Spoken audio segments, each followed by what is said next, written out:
What's up, guys? We're down to the last team in the Atlantic Division in this summer summary series, and that is probably one of the most exciting teams for this season, the Brooklyn Nets. I've released two other videos today.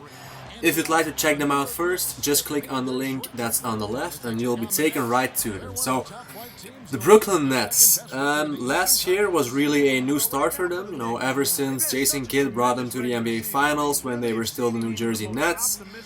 They struggled to gather, a decent roster and achieve some success. So, at first, they tried to pick themselves up by trying to get in the picture for Carmelo Anthony, but he obviously went to the Knicks. Luckily for them, they were able to pull off another big trade just a week later, which brought Deron Williams in from the Utah Jazz. And eventually, they were able to get some other quality guys like Gerald Wallace and Joe Johnson, which combined with Brook Lopez and Chris Humphries, finally gave them a competing roster. Now, last year they moved back to New York and they settled in Brooklyn. This was the first year that the franchise had a positive road record, and eventually they managed to make the playoffs, but they lost the series to the Bulls in 7 games. So, let's see what happened in Brooklyn this summer. First of all, they hired Jason Kidd as their head coach.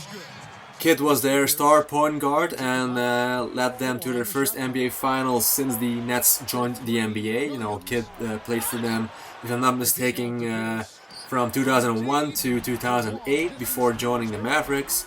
Now, obviously, everyone is very excited to see what he'll be able to do as a coach, seeing that he only retired as a player the week before he got signed. Now, being a Hall of Fame bound point guard will definitely help with that, so no worries. Then they also signed a few players. First one is a rather high profile player, and his name is Andrei Kirilenko. There were some talks that Kirilenko would have received some money under the table from fellow Russian Prokhorov, better known as Brooklyn Nets' owner. Now, the reason for controversy was that he was offered a much bigger contract from the Timberwolves, his previous team, but he claimed to have chosen for a shot at the title instead, and this brings him back together with Deron Williams, whom he played with in Utah. Now, second is Alan Anderson. This guy played for the Raptors in 2012, and he was a star during his time in Europe, so excited to see how he will fit in the Nets' system next year. Now, they also signed Sean Livingston and re-signed forward Andre Blatch. Both guys are able to perform at a steady level if they want to. And then during the draft, they picked Mason Plumlee, and he is the brother of NBA player Miles Plumlee. They selected the big man with the 22nd pick in the first round, and he went on to perform very well in the Orlando Summer League. So that's a very good thing, seeing that Brook Lopez is very injury prone, so they really needed another big man on their roster. Now, as I already said in my video about the Boston Celtics, the Brooklyn Nets were on the other side of probably the biggest trade this summer, maybe even in recent NBA history. So, to repeat it one more time, they got Paul Pierce, Kevin Garnett and Jason Terry from the Boston Celtics in exchange for Gerald Wallace, Chris Humphries, Martian Brooks, Keith Bogans and a bunch of draft picks for the future. The Nets also got DJ White in that trade, but he got waived after a few weeks, so he won't be joining the Nets this year. Now, with this trade, they automatically changed, from a team that had a shot at being a rather high seed in the playoffs to being instant contenders for the NBA title. So let's have a look at what their roster looks like after such a summer. Now, the starting five is obviously stacked with no less than all 5 players being all-stars.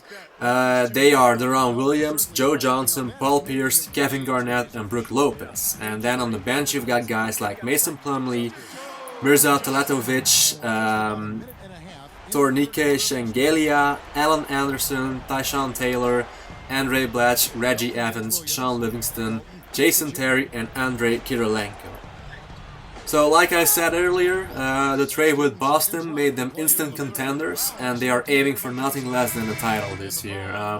A big reason behind this is that a lot of those all-star players are getting a lot older as well, and probably only have maybe 1 or 2 more seasons in them, during which they'll really be able to compete at the highest level. During the season, the age will probably be the biggest factor in how they will match up against other elite teams. If you take a look at other possible contenders, there's only the Miami Heat that has a really older team, but they still have LeBron, so that doesn't really count. And other teams like the Pacers, Bulls, Knicks all have relatively younger cores, and this could really show during long stretches, especially come playoff time when they have to play a 7-game series. But without a doubt, the Nets will be in the playoffs. They'll be one of the most watched, maybe even most scrutinized teams if they're not able to perform, or if they have 1 or 2 key players injured. Let's hope not, but just take a look at the Miami Heat. When they got their big 3 together at first, they made the finals in the first year, and still the media jumped on them like they had the worst record in the league. So it's a very, very tough thing to do when you're kind of profiled as an instant contender. They expect nothing less than the title.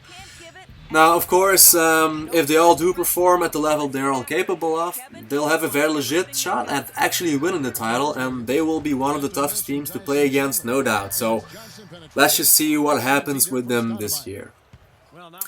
Alright, that was it for the Atlantic Division. So once again, I'll be asking you guys, what team do you want me to talk about next? It's gotta be a team from the West, and obviously it can't be from the Pacific Division, because I've already covered that one. So leave your comments down below, make sure to like and subscribe, and I'll be back with another division in my next video. See you soon guys, and peace out.